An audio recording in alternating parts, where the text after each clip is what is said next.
नमस्कार, कविता स्वयंपाकघरमध्ये तुमचं स्वागत आहे। आज आपण बनवणार आहोत खूपच टेस्टी आणि झटपट होणारा बटाटा चीज पराठा। हा पराठा बाहेरून अगदी खुसखुशीत आणि आतून चीजने भरलेला हा पराठा लहानांपासून मोठ्यांपर्यंत सगळ्यांनाच आवडेल असा हा पराठा तुम्ही नक्की बनवून बघा आणि हा व्हिडिओ शेवटपर्यंत नक्की पहा। आणि कविता स्वयंपाकघरला नवीन असाल तर सबस्क्राइब करायला विसरू नका। पराठा बनवण्यासाठी 1 वाटी मी गव्हाचं पीठ घेतलेलं आहे आणि अर्धी वाटी मैदा घेतलेला आहे। तो चाळून घेतला आहे आणि त्यामध्ये चवीपुरतं मीठ टाकायचं आहे। कोथिंबीर थोडीशी टाकायची आहे आणि मीठ आणि कोथिंबीर पिठामध्ये व्यवस्थित मिक्स करून घ्यायचं आहे।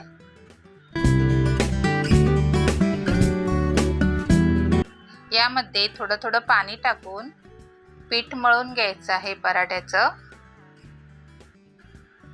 हे बघा, पराठ्याचं पीठ मी मळून घेतलेलं आहे आणि वरून थोडंसं तेल लावलेलं आहे। आता हे पीठ 15 मिनिटांसाठी झाकून ठेवायचं आहे आणि तोपर्यंत आपण सारणाची आतल्यात तयारी करूया। त्यासाठी मी 4 बटाटे उकडवून घेतलेले आहेत, 1 कांदा बारीक चिरून घेतलाय आणि कोथिंबीर थोडीशी बारीक चिरून घेतलेली आहे। हे बघा, एका भांड्यामध्ये मी बटाटा किसून घेतलेला आहे। किसणीने बटाटा किसून घ्या आणि त्यामध्ये 1 चमचा लाल तिखट टाकते आहे, जराशी काळी मिरी पूड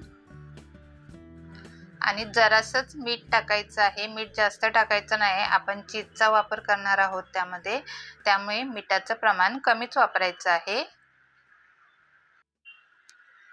अर्धा चमचा भर साधारण चिली फ्लेक्स टाकायचं आहे।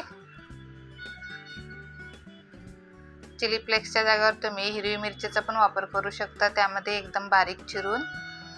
आणि कांदा आणि कोथिंबीर आपण कापून घेतली आहे, ती पण टाकू आणि व्यवस्थित असं मिश्रण मिक्स करून घ्यायचं आहे। बटाटा चीज पराठा बनवण्यासाठी आपल्याला चीज लागणार आहे। त्यासाठी मी मोझरेला चीज घेतलेलं आहे, थोडंसं ते किसणीने किसून घेतलेलं आहे। हे बघा, पीठ मळून ठेवल्यावरती साधारण 15 मिनिटं झालेली आहेत। मस्त असं नरम पीठ झालेलं आहे, तरी पण आपण पुन्हा एकदा थोडं मळून घेऊ।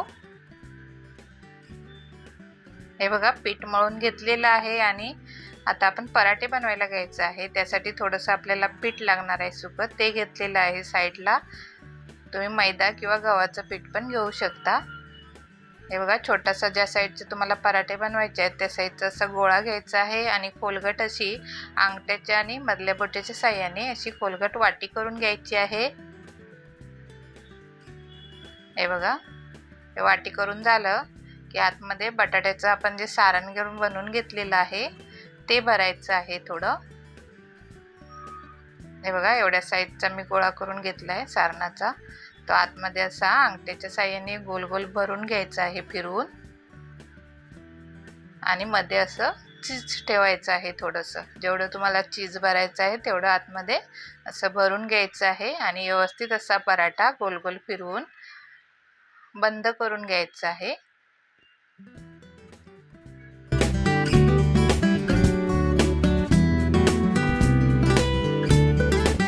हे बघा, पराठा व्यवस्थित असा बंद करून झाला की त्याला असं थोडं पीठ लावून घ्यायचं आहे आणि हाताने असं दाबून पसरून घ्यायचं आहे, म्हणजे आपण जे पराठ्याच्या आतमध्ये स्टफिंग भरून घेतलेलं आहे ते व्यवस्थित असं पसरलं जाईल आणि लाटताना पण आपल्याला सोपं जाईल। आणि अलगद हाताने असं पराठा लाटून घ्यायचा आहे। हा बघा, पराठा मस्त असा आपण लाटून घेतलेला आहे। याच पद्धतीने मी बाकीचे सर्व पराठे लाटून घेणार आहे। इकडे पराठा भाजण्यासाठी मी तवा गरम करत ठेवलेला आहे। तवा गरम झालाय, यावरती आता मस्त असे दोन्ही साईडने खरपूस पराठे भाजून घ्यायचे आहेत आणि वरून बटर लावून घ्यायचं आहे किंवा तूप लावू शकता, तेल लावू शकता, तुमच्या आवडीनुसार। मस्त असा टम्म फुगलेला आहे। गरमागरम आणि सुपर टेस्टी असे बटाटा चीज पराठे बनवून तयार आहेत। तुम्ही पण नक्की बनवून बघा आणि कविता स्वयंपाकघरला नवीन असाल तर सबस्क्राइब करा आणि त्याचबरोबर लाईक शेअर करायला विसरू नका।